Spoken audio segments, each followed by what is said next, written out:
একজন সরকারি কর্মচারীর বউ হয়েও বাড়িতে সবজি চাষ করে খাই, এত হিসেবি করে চলতে হয় আমাকে।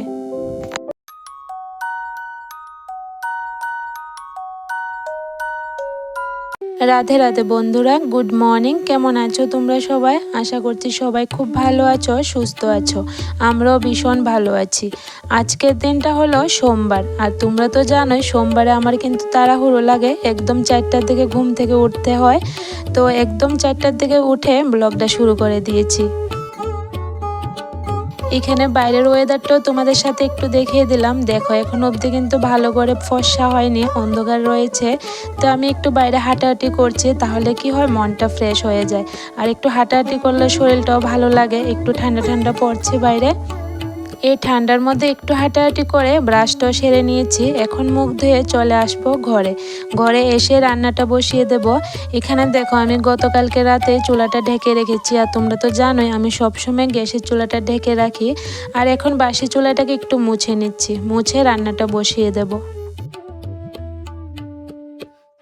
প্রত্যেক সোমবারে আমার একটু তাড়াহুড়ো লাগে, 4টার দিকে উঠে রান্না বসাতে লাগে, কারণ বাবাইয়ের পাপাও চলে যাবে অফিসে। তো আর সকালবেলা 8টা, 7:30 থেকে 8টার মধ্যে ট্রেন। তো এর আগে আমাকে রান্না করে খাইয়ে দিয়ে পাঠাতে লাগে, আর ছেলেও স্কুলে যাবে। তো উঠে যাই, উঠে সব কিছু তো গতকালকে রাতে রেডি করে রেখেছি, সবজি কাটা বাটা সব কিছু রেডি করে রেখেছি। এখন শুধু রান্নাটা বসাবো আর নামাবো। এখানে ভাতটা বসিয়ে দিয়ে এরপরে জলটাও গরম করে নিয়েছি। সকালের জলটা আমরা একটু গরম জলে খাই, গরমের দিনও খাই, আবার ঠান্ডার দিনও আমরা গরম জলটা একটু খাই, মানে একদম হালকা হালকা গরমটা খাই, বেশি গরম না। তো এখানে ছেলের জন্য আর আমার জন্য জল গরম করে নিয়েছি, আর বাবাইয়ের পাপা আগে খেয়ে নিয়েছে। এখন জানো তো বন্ধুরা, ঘুম থেকে উঠবার একদমই ইচ্ছা করে না, কারণ একটু একটু শীত পড়ছে, তাই সকালবেলা ঘুমটা আরও চেপে যায়, কিন্তু এরপরেও উঠতে লাগে, কিছু করার নেই। পরিবারের খুশির জন্য, সংসারের কর্তব্যের জন্য, সব কিছুর জন্যই একটা হাউসওয়াইফ বেশিক্ষণ ধরে ঘুমিয়ে থাকতে পারে না, উঠতেই লাগবে। এখন তো বাবাইয়ের পাপা চলে যাবে সোমবারে, কিন্তু এরপরের দিনগুলো তো আমাকে সকাল করেই উঠতে হয়। 5টার সময় উঠে যায়, কারণ ছেলেটা স্কুলে যায়, রান্নাবাড়া করতে লাগে। তো আর কি করার আছে, ইচ্ছে থাকলেও উপায় নেই, উঠতে লাগবে সকাল করে ঘুম থেকে। তো দেখো এখানে আমি ভাতটাও বসিয়ে দিয়েছি, এখন ছেলেটাকে জল দিয়ে দেব। আর ওকে না আমার রান্নাঘরে এনে জলটা দিই, আর ওই ঘরে নিয়ে যদি জলটা দিই ও ফেলে দেয়, আমি দেখি না মতো। তাই আমি কি করি, আমার সামনে এনে বসিয়ে এরপরে জলটা খাওয়াই। এখন হয়তো বুঝতে পারছে না যে সকালের খালি পেটে জল খাওয়াটা কত ভালো শরীরের জন্য। যেদিন বুঝতে পারবে সেদিন আর ফেলবে না। এখানে আমি বাদামগুলি ছুলে নিচ্ছি, আর তোমরা তো জানোই আমি গতকালকে রাতে ভিজিয়ে রেখেছিলাম। তো এখানে বাবাই আর বাবাইয়ের পাপাকে দিয়ে দেব। আজকে আমি আর খাবো না, কারণ গতকালকে অনেকটা পেট ব্যথা করেছিল, তাই আজকে আর বাদামটা খাবো না। এমনিতে কিশমিশ কয়েকটা খাবো, বাদামটা আর খাবো না। এখানে তোমাদের সাথে কথা বলতে বলতে রান্নাটাও বসিয়ে দিয়েছি। এখানে ভাতটাও ফুটে গেছে, এখন মার গেলে নেব। যেহেতু এগুলো সিদ্ধ চালের ভাত, তাই আমি প্রথমে ভাতটা বসাই, অনেকক্ষণ সময় লেগে যায়। তো এখন ফুটে গেছে, ভাতটা মাছ সরিয়ে আবার একটু চুলাতে বসিয়েছি, তাহলে কি হয়, নিচে যদি একটু একটু মার থাকে তাহলে এটাও শুকিয়ে যাবে। আর আজকে কি রান্না করব তোমাদের সাথে তো এখনো বললাম না। আজকে রান্না করেছি আমি উস্তা আলু ভাজি, আর এখানে নদীর গুড়া মাছ এনেছিল গতকালকে, তো আমি বেছে সুন্দর করে রেখে দিয়েছি আজকে সকালে রান্না করব বলে। নদীর গুঁড়ো মাছ খেতে কিন্তু ভীষণ ভালো লাগে, একদম আলাদা টেস্ট হয়। কিন্তু এরপরও আমাদের ঘরে একটু কম আনি এই নদীর গুঁড়া মাছগুলো, বা যে কোনো গুঁড়ো মাছই আমাদের ঘরে কম আসে, কারণ আমার তো বেবি আছে ছোট, তাই আর কাটতে পারি না। আর এমনি তো আমি গুঁড়ো মাছ কাটতে না আমার 1 ঘন্টা সময় লেগে যায়, আর এতক্ষণ সময় বসে থাকা তো একদমই সম্ভব নয়। আজকে এনেছে, আজকে তো বাবাইয়ের পাপা বাড়িতে ছিল, আর নদীর গুঁড়ো মাছটা সবসময় পাওয়া যায় না, আজকে হঠাৎ করে পেয়েছে তো আনলো। তো এখন বাবাইয়ের পাপা মেয়েকে রেখেছে, আমি মাছগুলো কেটে নিয়েছি।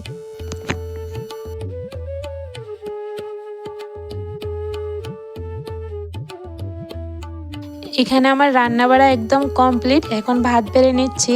আর এ বাটিতে ভাত বাড়ছি, বাবাইয়ের পাপা নিয়ে যাবে অফিসে। আর ছেলেটাকে দিয়ে দেবো আজকে বিস্কিট, ও নাকি আজকে অন্য কিছু টিফিন নেবে না।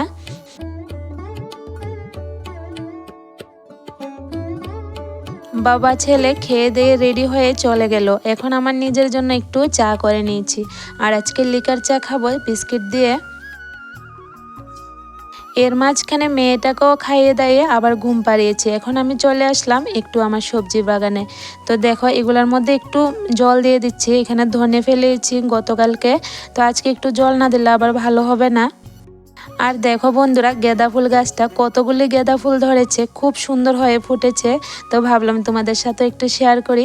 অনেকগুলো গাঁদা ফুল গাছ লাগিয়েছি, সবগুলোতে ফুল ফুটেছে। তোমাদের সাথে একদিন সবগুলি গাঁদা ফুল গাছ শেয়ার করব। আর লাউ গাছটার মধ্যে লাউ এখন ধরতে ধরতে এখন আর বেশি ধরে না, কয়েকটা করে ধরে। আর দেখো কুমড়ো গাছগুলি এখন বড় হচ্ছে। সবজি খেতে জল দিয়ে এখন চলে আসলাম ঘরে। তো বড় ঘরের কাজে ধরেছি, এই ঘরের কাজ তো পরে রয়েছে। তো এখন শুরু করে দিলাম বড় ঘরের কাজ। আজকে তো রান্নাঘরের কাজ নেই, রান্নাবাড়া শেষ হয়ে গেছে, তো বেশি একটা কাজের চুট নেই। আর এমনি তো আমি দেখলাম সোমবারে যখন আমি 4টার সময় উঠে যাই না, তাহলে কিন্তু অনেকটা হেল্প হয় আমার জন্য, কারণ রান্নাবাড়াটা সকালবেলা হয়ে যায়, এরপর আমি একটার পর একটা কাজ সেরে ফেলতে পারি। আর আজকে জানো তো আমি কিন্তু 11টার মধ্যে সব কাজ কমপ্লিট করে নিয়েছি। 11টার মধ্যে আমি স্নানও করে সেরে নিয়েছি, মানে একদম একটার পর একটা কাজ একদম সুন্দরভাবে গুছিয়ে করে নিয়েছি। সকালবেলা উঠলে ঘুম থেকে একদিকে কিন্তু ভালো হয়, আর একদিকে একটু অলসতা আমি আসে, যে এত সকালে উঠতে ভালো লাগে না। তো চলো বন্ধুরা, এত কথা না বলে কিছু কাজ করে নিই। এখানে ছেলের শার্টটা আমি হাত দিয়ে ইস্ত্রি করে নিয়েছি, একদম মর দিয়ে, আর ইস্ত্রিটা নামাইনি, এরপরে ভাঁজ করে রেখে দিয়েছি।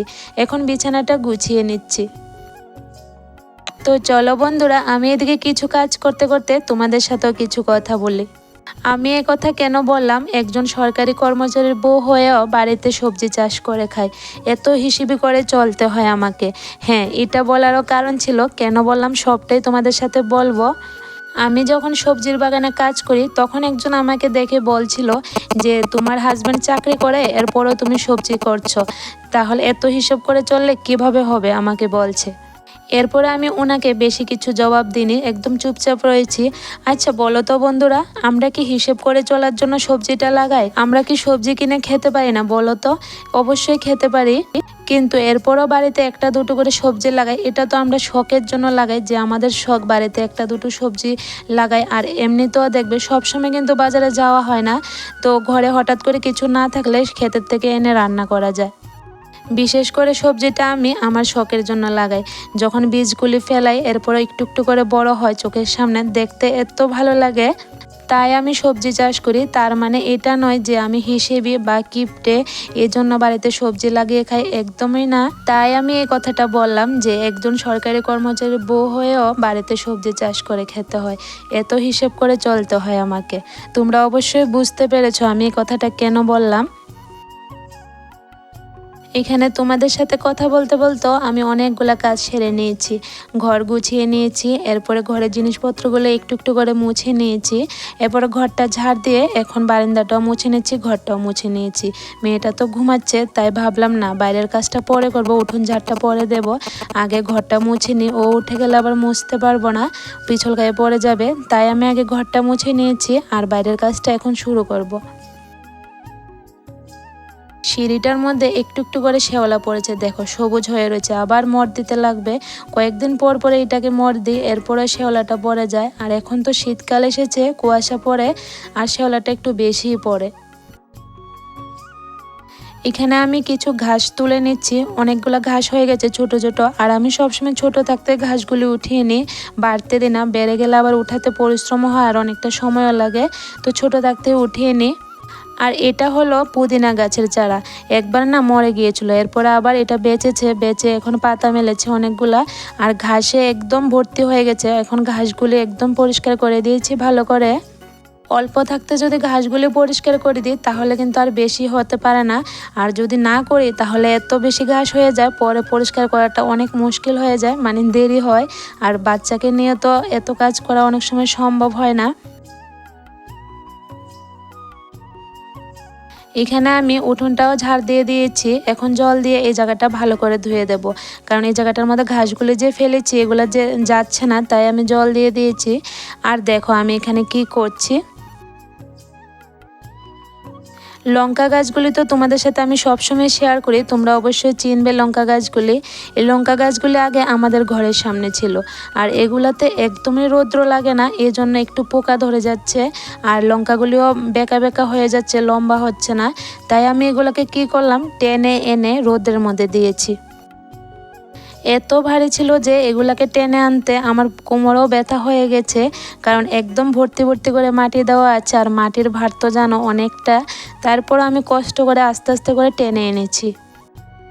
এখন আমি লঙ্কা গাছগুলোকে শেপ মতো জায়গা করে বসিয়ে দিচ্ছি। এই জায়গাটা একটু উঁচু নিচু, তাই বালতিগুলো ভালো করে বসছে না। তারপর আমি কি করলাম, ইট দিয়ে একটা ঠেকা দিয়ে একদম সমান করে বসিয়ে দিয়েছি, তাহলে গাছগুলো আর বেঁকা হবে না, না হলে তো গাছগুলো বেঁকিয়ে যাবে। যদি বালতিটা বেঁকিয়ে থাকে গাছগুলিও বেঁকিয়ে যাবে। তো ভালো হয়েছে বলো, রোদের নেওয়া গাছগুলো এখন আর মরিচগুলা মানে বেঁকিয়ে যাবে না, সোজা সোজা হবে। বাইরের কাজ একদম পুরোপুরি কমপ্লিট, আর বেডরুমের কাজও সেরে নিয়েছি। এখন চলে আসলাম রান্নাঘরে। রান্নাঘরের কাজটা একটু ছিল, তো এখন এটা করে নেব। মানে ওই গ্যাস ওভেনটা মোছা আর উপরের যে গ্যাসের সাথে জায়গাগুলো এগুলা মোছা, এগুলা সব রয়েছে, তো এখন এগুলাকে ভালো করে পরিষ্কার করে নেব। আজকে যেহেতু কাজ তাড়াতাড়ি শেষ হয়ে গেছে, তাই ভাবলাম এই জায়গাটাকে ভালো করে সাবান দিয়ে পরিষ্কার করে নিই। তো আমি একদম ভালো করে ফেনা তুলে সাবান দিয়ে পরিষ্কার করে নিয়েছি, তাহলে তেলে ভাবটা একদম চলে যায়। আর একদম চকচক করছে, দেখো পরিষ্কার করেছি পরে।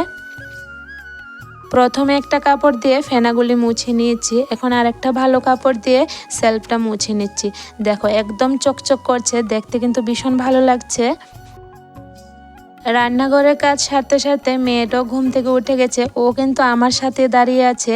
মানে ওই যে আমি র্যাকটা গুছিয়ে রেখেছি বাসন দিয়ে, এটা আবার ও নামাচ্ছে, মানে এই দুষ্টামিটি করছে আর আমি উপরে কাজ করছি।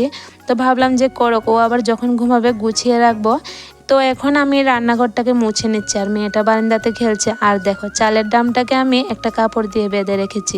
ও না সবগুলি বাসন চালের ডামে ফেলে দেয়, তাই আমি আজকে একটা কাপড় দিয়ে বেঁধে রেখেছি, আর খুলতে পারিনি।